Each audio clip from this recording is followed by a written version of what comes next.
Hello everyone. Today we will discuss about vitamin B2 deficiency, or we can say riboflavin deficiency. Riboflavin vitamin B complex का एक member है, एक सदस्य है।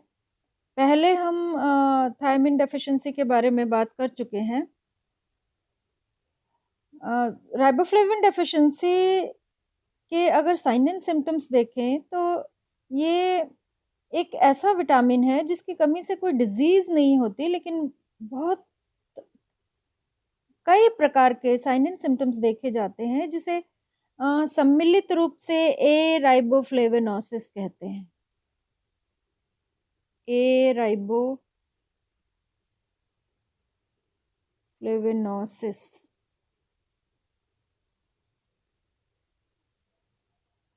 Means riboflavin की कमी से होने वाले लक्षणों के समूह को ए राइबोफ्लेविनोसिस कहा जाता है। ये हम इसके सोर्सेस देख सकते हैं राइबोफ्लेविन के एग्स में, डेयरी प्रोडक्ट्स में, मीट में, मशरूम्स में, सीड्स में, नट्स एंड ऑयल सीड्स में, फिश में और स्पिनच में ये पर्याप्त मात्रा में पाया जाता है और मिल्क पाउडर इसका अच्छा स्रोत है, रिच सोर्स है। ये एक चार्ट है NIN हैदराबाद के द्वारा दिया हुआ। इसके सोर्सेज जो सबसे ज़्यादा अमाउंट है अरबी के पत्तों में, जिसे कोलोकेशिया लीव्स कहा जाता है। मेथी की सब्जी या जो मेथी की पत्तियां हैं उनमें भी ये काफ़ी मात्रा में होता है। इसके अलावा स्पिनच में काफ़ी मात्रा में होता है। बाकी कुछ सब्जियां दे रखी हैं जिनमें कि ये इनकी कुछ मात्रा उपस्थित होती है, लेकिन जो सबसे ज़्यादा इसकी मात्रा होती है मिल्क पाउडर में। NIN ने यहाँ सब्जियों पे अधिक दबाव डाला है, क्योंकि मिल्क पाउडर एक महंगा खाद्य पदार्थ है जिसे प्रत्येक व्यक्ति या प्रत्येक इंडियन अपने आहार में शामिल नहीं कर सकता। तो अगर हम की ये जो लीव्स हैं, जो पत्तियां हैं या जो है ग्रीन लीफी वेजिटेबल्स हैं, अगर हम अपनी दैनिक जो आहार है उसमें शामिल करते हैं तो राइबोफ्लेविन की कमी नहीं होती। दूसरे बी कॉम्प्लेक्स की तरह राइबोफ्लेविन भी को एंजाइम की तरह कार्य करता है, और राइबोफ्लेविन का को एंजाइम है FAD, flavin adenine dinucleotide. Flavin adenine dinucleotide.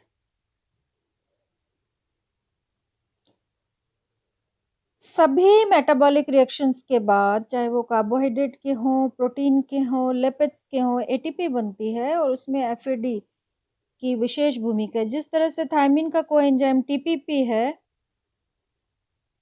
और नायासिन का कोएंजाइम NAD और NADP है, उसी प्रकार से जो राइबोफ्लेविन का कोएंजाइम है वो FAD है, और ये जब एनर्जी प्रोड्यूस करता है तो ये FADH2 में टूटता है जब ऊर्जा उत्पन्न होती है मेटाबॉलिक रिएक्शंस के द्वारा।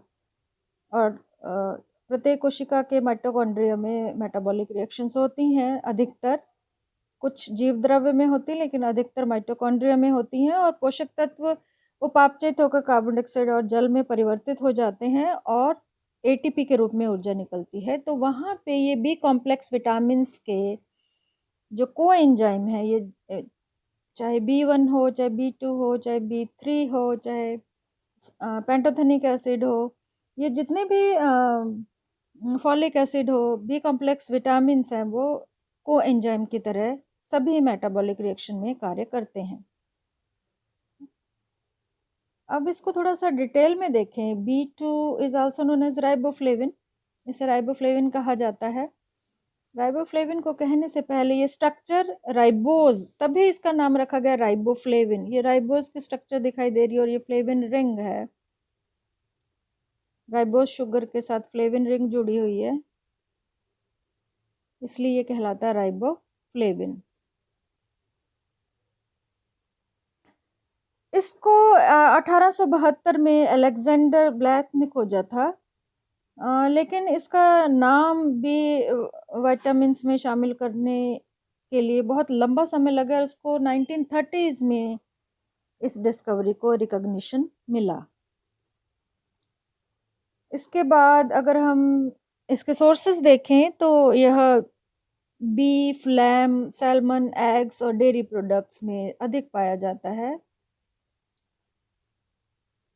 और सीरियल प्रोडक्ट्स में भी यह पर्याप्त मात्रा में पाया जाता है, लेकिन मिल्क पाउडर में इसकी मात्रा बहुत अधिक होती है। ब्रिटेन में एक रिसर्च हुई है कि फीमेल्स जो 15 टू 18 इयर्स ओल्ड हैं, टीनेजर्स, उनमें 95% में B2 डेफिशिएंसी देखी जाती है। इसके अलावा अगर हम देखें यूके में एक स्टडी की गई जिसमें अगर डेयरी प्रोडक्ट्स हम आहार में शामिल करते हैं तो 27% विटामिन बी की मात्रा पूरी हो सकती है। ऐसी रिसर्चेस देखी गई कि एक स्ट्रॉन्ग लिंक है ऐसे कंट्रीज में कि जो बहुत कम दूध का इस्तेमाल करते हैं उनमें विटामिन बी डेफिशिएंसी की जो प्रेवलेंस है या वहाँ के लोगों में विटामिन B2 डेफिशिएंसी अधिक देखी जाती है।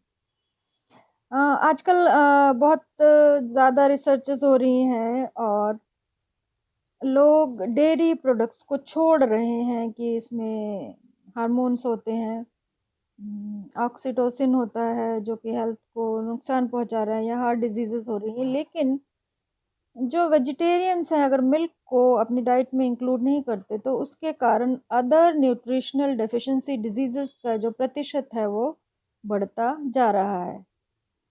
एक एवरेज मेल और फीमेल को लगभग 1.1 और 1.3 मिलीग्राम पर डे राइबोफ्लेविन की आवश्यकता होती है और प्रेगनेंसी और ब्रेस्ट फीडिंग में इसकी आवश्यकता बढ़ जाती है। जो राइबोफ्लेविन का मुख्य कार्य है, हम पीछे भी हमने बात की है कि ये मेटाबॉलिज्म में काम करता है, विशेष रूप से इलेक्ट्रॉन ट्रांसपोर्ट चेन में इसकी विशेष भूमिका है, जहाँ पर कि 3 सेगमेंट्स में 3 एटीपीज बनती है और एफएडी वहाँ पे कार्य करता है हाइड्रोजन आयन के स्थानांतरण में। तो इसकी कमी से मीन्स ये हमारी बॉडी को एनर्जी प्रोवाइड करता है। इसकी कमी से जो मुख्य लक्षण है वो है क्रॉनिक फटीग, लेथार्जी, बहुत अधिक थकान रहती है व्यक्ति को अगर उसके शरीर में विटामिन B2 या राइबोफ्लेविन की कमी है। ऐसा देखा गया है कि जो B2 है वो आई हेल्थ के लिए भी बहुत आवश्यक है क्योंकि इसकी एंटीऑक्सीडेंट प्रॉपर्टीज होती हैं और इसके कारण ऐसा देखा गया है कि लोगों में अगर B2 की डेफिशिएंसी है तो कैटरेक्ट होने की संभावनाएं बढ़ जाती हैं, या अगर वो पर्याप्त मात्रा में राइबोफ्लेविन अपने आहार में शामिल करते हैं तो उनमें जो कैटरेक्ट या मोतिया विकसित होने की जो संभावनाएं हैं वो 33 से 51% कम हो जाती हैं। जो विटामिन B2 है इसको लाल रक्त कणिकाओं के स्वास्थ्य के साथ भी जोड़ा गया है और ये एनीमिया के प्रिवेंशन में सहायता करता है। न केवल B2 लाल रक्त कणिकाओं की संख्या को बढ़ाता है, ये उनके द्वारा ऑक्सीजन के यूटिलाइजेशन को भी बढ़ाता है। तो ये एक बहुत इम्पोर्टेंट विटामिन है जो कि वाटर सॉल्युबल है, जिसे रोज या प्रतिदिन आहार में शामिल करना चाहिए, लेकिन अगर इसकी कमी होती है तो उसके सीरियस कॉन्सिक्वेंसेस हो सकते हैं। अगर हम इसके फंक्शंस की बात करें तो ये obviously breaks down carbohydrates, proteins and fats, means ये जो मैक्रो न्यूट्रिएंट्स हैं तीनों उनके उपापचय में सहायता करता है, लाल रक्त कणिकाओं को बनाने में सहायता करता है, एंटीऑक्सीडेंट्स की रिसाइकलिंग में सहायता करता है, हेल्दी स्किन के लिए आवश्यक है, सही दृष्टि प्रक्रिया या गुड विजन को मेंटेन करता है, अदर विटामिन जैसे B6 B9 को उनके सक्रिय स्वरूप में परिवर्तित करता है, जैसे पायरोडॉक्सिन को पायरोडॉक्सल फॉस्फेट, तभी वो कार्य करेंगे, और अन्य मिनरल्स के एब्जॉर्प्शन में भी सहायता करता है जैसे कि आयरन। तो ये इसके बहुत इंपॉर्टेंट फंक्शंस हैं। ये सोर्सेस दिखाई दे रहे हैं इसके, मीट, एग, डेयरी प्रोडक्ट्स। अगर हम इसके साइन एंड सिम्टम्स देखें तो जो ए राइबोफ्लेविनोसिस है उसका most important sign and symptom है एंगुलर स्टोमेटाइटिस, दिस वन। मुंह के किनारों का फटना और जीभ का रेड कलर का हो जाना या मेजेंटा हो सकती है, जिसे ग्लोसाइटिस भी कहते हैं। मुंह में छाले होना, सोर्स बन जाते हैं, ओरल सोर्स। तो ये इसका प्रमुख लक्षण है।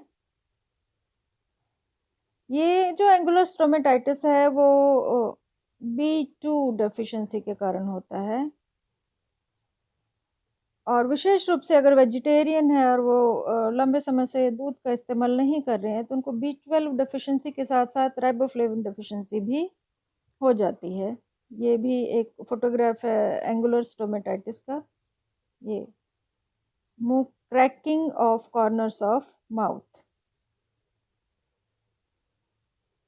इसको किलोसिस भी कहते हैं, किलाइटिस भी कहा जाता है।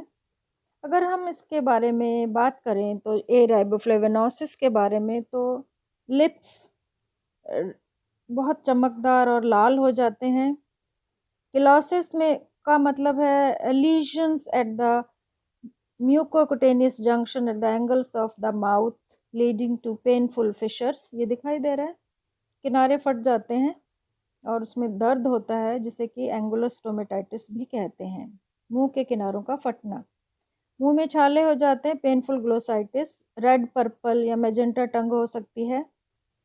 सेबोरिक डर्मेटाइटिस हो सकती है, कान, नाक के किनारों से अधिक मात्रा में सीबम का निकलना। इसे नेजोलेबियल डिस सेबिका कहा जाता है। ये इसका क्लिनिकल साइन एंड सिम्टम है। आंखों में कॉर्नियल वेस्कुलराइजेशन हो जाता है। ऑब्वियसली जो कॉर्निया में वाहिकाएं, इसके नाम से पता चल रहा है, वो प्रभावित होती हैं। कॉर्निया में सूजन तथा कॉर्निया धुंधला हो जाता है। फोटोफोबिया, धूप से पड़ने पे आंखें बंद हो जाती हैं। स्क्लेरा कंजेशन हो जाता है, कैटरेक्ट भी हो सकता है। कॉर्नियल वेस्कुलराइजेशन में चक्षुकला की कोशिकाएं क्षतिग्रस्त होने लगती हैं। रेटिना में फ्री राइबोफ्लेविन उपस्थित होता है। जब रेटिना पर लाइट पड़ती है या प्रकाश पड़ता है तो यह यौगिक में परिवर्तित हो जाता है, जिससे दृष्टि तंत्रिकाएं उत्तेजित होती है। मीन्स जो नॉर्मल विजन है उसमें राइबोफ्लेविन की विशेष भूमिका है, और जब ये कम मात्रा में होता है तो आँखों के जो वेसल्स हैं वो क्षतिग्रस्त होते हैं, जिसे कि कॉर्नियल वेस्कुलराइजेशन कहा जाता है। सोर्सेज हम पहले भी बात कर चुके हैं, liver, dry yeast, egg, whole milk, milk powder इसके रिच सोर्सेज हैं। फिश, होल सीरियल्स, लेग्यूम्स तथा ग्रीन लीफी वेजिटेबल्स इसके गुड सोर्सेज हैं, और रूट्स एंड ट्यूबर्स इसके फेयर सोर्सेज हैं। तो ये हम दोबारा देख सकते हैं डायग्राम्स एंगुलर स्टोमेटाइटिस के, और निकलोसिस भी कहा जा सकता है। इसकी स्ट्रक्चर है ये इजी, जो बहुत आसानी से डाइट में इस्तेमाल कर सकते हैं, वो जो सस्ते सब्जियां हैं, लीफी वेजिटेबल्स, अरबी की पत्तियां, मेथी की पत्तियां और पालक अगर प्रतिदिन आहार में शामिल किया जाए एक सर्विंग, तो भी इसकी आसानी से आवश्यकताएं पूरी हो सकती हैं। तो हम ये कह सकते हैं कि राइबोफ्लेविन से कोई डिजीज नहीं होती, लेकिन ग्रुप ऑफ सिम्टम्स इसकी कमी से दिखाई देते हैं, जिसे कि ए राइबोफ्लेविनोसिस कहा जाता है। Thank you.